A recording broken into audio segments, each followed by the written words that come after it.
up to this point in time, the promise of the NBI director na he will give me at least two things. One, a copy of the warrant officially transmitted, because he told me in front of the other senators na sa kotse lang niya. 3 senators were asking na ibigay na niya sa amin, but he looked at me and said, "Sir, pwede bang formal ko na lang i-submit tomorrow?" So that was Tuesday. It's Thursday, we still don't have it. And he promised me na ilalagay namin under his custody yung Shyam, pero magre-report ka agad about the manner that they tried to arrest Senator Bato, and number 3, in connection with number 2, report dun sa ginulpi nilang isang member ng OSAA. Still zero report from the NBI. So I'd like to clarify to everyone, we did not arrest Senator Bato. We extended the courtesy and the traditions of the Senate that hindi pwedeng mag-aresto sa loob. He's not under arrest from any of us. And so far as we're concerned, there's no warrant of arrest for him. So he knew from the start, I knew from the start, I never hid from any of you. Anytime you ask me, nandiyan pa si Senator Bato, I answered you to the best of my ability. And I told you, nandiyan pa, tinanong nyo how long will he stay, as long as he likes, di ba? So he made that decision on his own. I found out when Senator Jinggoy called me. I had no idea last night because he came pa to see Sec John Vic. So I brought Sec John Vic sa taas, sa 5th floor, because ni-request nung isang staff na, "Sir, hindi pa alam sa 5th floor na secure na at hindi pa nila alam ang nangyayari. Baka pag umakyat yung mga pulis, baka may gulo." So I went up, medyo naka-vest at armado pa yung OSAA. So Sec John Vic asked them na lahat may barel, ibaba yung barel.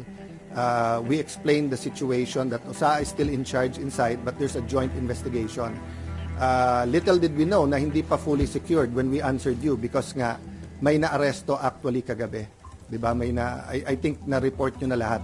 So I just promised Sec John Vic that I'll wait for his report and that siya magsasabi sa details para nga walang miscommunication or accusation.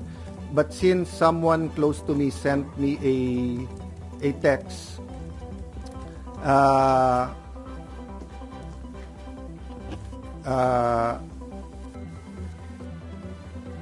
kasi meron nag-send sa akin ito, PNP confirms Browner's statement that 30 shots were fired. All of them came from the Senate, from Cayetano security guard. So first of all, I don't have a security guard. If they're talking about the blue guard, wala akong kasamang security guard. If they talking about my security, they're also from the PNP. I double-check before going here. Walang nagpaputok sa kanila. Okay? So anyway, make a long story short, ito po ang text ni Sen John Vic. The count was 27 from inside the Senate and 5 from the other side. No? So my point is, verbal warning sila. Tigil nyo yan, whatever the words were used. Sorry, yung OSAA, nag-verbal warning. Hindi tumigil yung kabilang side from trying to get into the Senate. So nagpaputok sila in the air. Ang problema, nagpaputok pabalik. So eto, kung whoever the perpetrators was, di ba? Kasi nga, last night, bago umalis si Sec Remulla, sabi niya, so far they saw 1 bullet. So syempre, nakita ko yung mukha ng OSAA, that's not possible. So someone showed me the video and Mayan nga told me may live nga, di ba? So sinabi ko lang na, Sec, can you allow the OSAA to go inside the kabilang building para may sarili namin investigation? I haven't really had time to look at all the details pa, and I promise si Sec. So the count was 27 from outside, from inside, no? 27 from inside. 27 from OSAA. 27 from OSAA, sir. Yes, na count nung putok.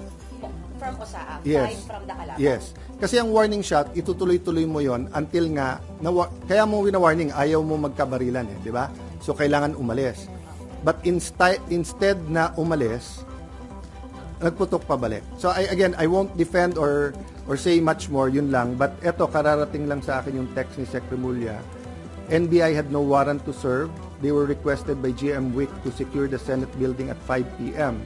They arrived at 6:15, 21 arrived. They were deployed on each floor to secure GSIS. Agent Francisco sitting down on the second floor bridgeway with a white guard when his attention was called by Osaa Aplaska. Sino ka? Sabi Aplaska. Francisco stood up with AR-15 at the sideways sling. Aplaska fired a warning shot. Francisco pulled the trigger as well pointed. Osaa eventually discharged 27 rounds of 9mm and 40 SW. Francisco discharged 5 rounds. He immediately fled the scene. So, Pwede ka copy. read out para ano, okay. So, yun lang muna so far kasi yun palang binigay niya sa akin. But let me emphasize this, ha. NBI continually told us na wala silang dinideploy sa Senate. Completely. I think pati sa higher ups nila, yun ang sinabi nila.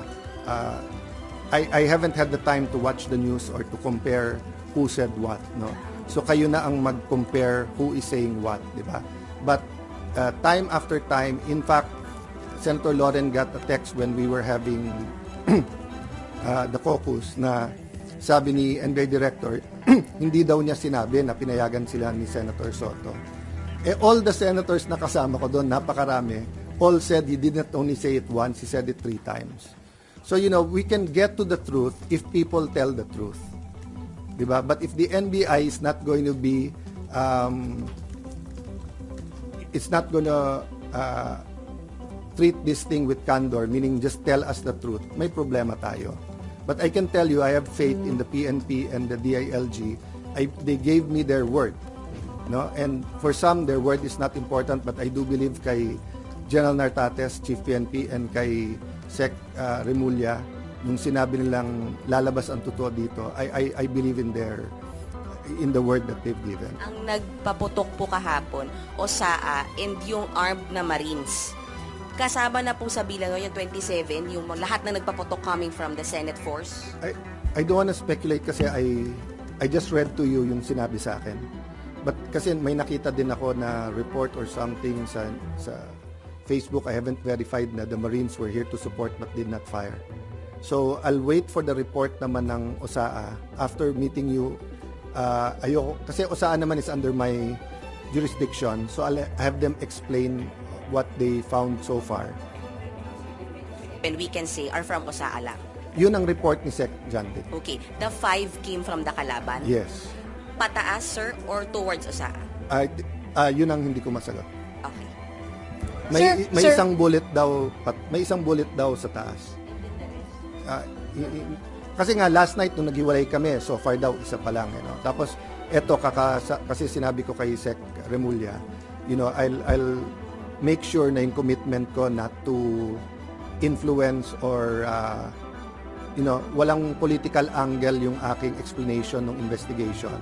But he sent me that text na so far yun yung report niya. So I'll send it na to you paano mo na lang. Because nga meron ongoing investigation, I don't wanna speak details for details, but I'll just tell you what he told me last night nung kaharap din niya yung police na nakita nila na nakalagay doon yung letra and everything and winorningan nila. But if I tell you more details than that, pati people will already think or speculate. So I'd rather tapusin nila.